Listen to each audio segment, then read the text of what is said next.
we're going to talk a little bit about intense cardio exercise. Now, when fat loss comes across the mind of a mama, the first thing that comes across their mind is this kind of exercise, the intense huffing, puffing, sweating kind of stuff. And most of you are drawn to the music, the atmosphere, and the people that are there. Some classic examples are Les Mills classes, F45, and this is a great form of exercise, don't get us wrong. However, it is a double-edged sword, which we will get to later down the track, but I wanted to really define what intense cardio exercise is for you first. In the previous video, we talked about lower intense activity. This is the other side of the coin. So this is the stuff that makes you huff, puff, and sweat. But more importantly, it's intense. Now, there's a rule with intensity, and that is you can either exercise for a short amount of time and have it intense, or a long amount of time and have it less intense. So no matter how hard an exercise feels, if the exercise starts to go over that 30-minute, 45-minute mark, you're looking at more of a lower intense training session. Because if you think about it, if Usain Bolt had to run 1 kilometer, he will not be able to run as intensely as he does in his 100-meter sprints. So the same principle applies here. The hallmark of intense cardio exercise and what makes it so effective is the intervals, okay? So the ability to work really hard for a set amount of time and then have a break, and then go again, work really hard and have a break. And what you end up getting is a spike in cortisol levels and then a decrease in those cortisol levels.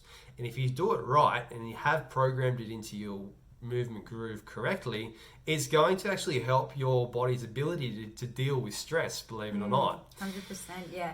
And it can make you incredibly fit, and it can benefit your body shape goals. Yep.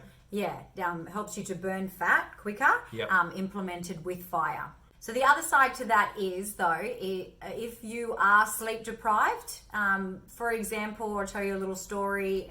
When I was a first-time mum, fit as anything, could, do 9 hours of cardio a week, multiple classes, blah, blah, blah. Seemed to cope with it, seemed to recover with it fine. Then I was teaching other mums who had more children than just the one and were sleep deprived, and just coming to me for cardio classes, just those ice classes. And what she was falling down, unwell, and she was doing like multiple classes a week, like 3 times a week, getting body fat stripped off her. But she eventually started to look really drawn, and she was complaining of fatigue and didn't know why she was feeling so run down, and energy levels and stuff. And I didn't really have those answers for her. I just thought she needed to build some more muscle, and she needed to also work on her nutrition.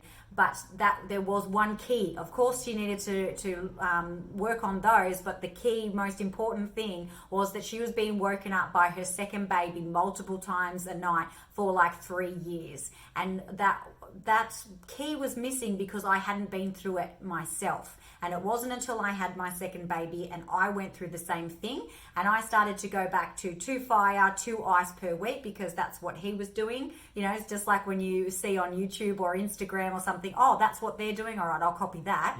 I should be able to do that. Is when I started to fall down and realize, I'm not recovering from intense cardio anymore. And even though, yes, I might have been getting some body shape goals, I was getting cold sores. I was getting sick all the time. I was winding up in bed for being flattened for a week.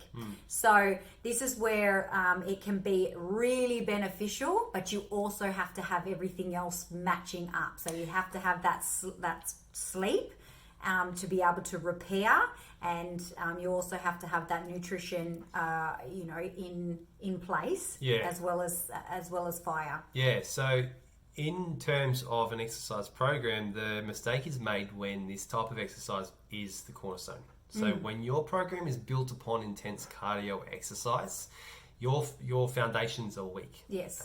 Your muscles aren't being built. Your body's not building up. So therefore, when you do go to try and perform in this particular kind of exercise, you don't have any backup or any stores in your movement. You end up starting Monday really well.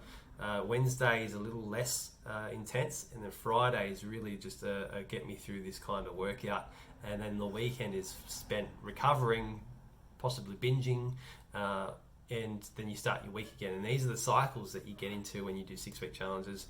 These are the cycles that you get into when you doing it multiple times a week, train every day, not getting that golden triangle. Yeah, getting it all matched up. So this kind of exercise is really a bit of a seasoner on top of having a good foundation. Placed strategically. Yeah, so you can imagine when you do have the ice sessions sprinkled throughout your movement groove, the energy that you're going to put into it is going to be a lot higher.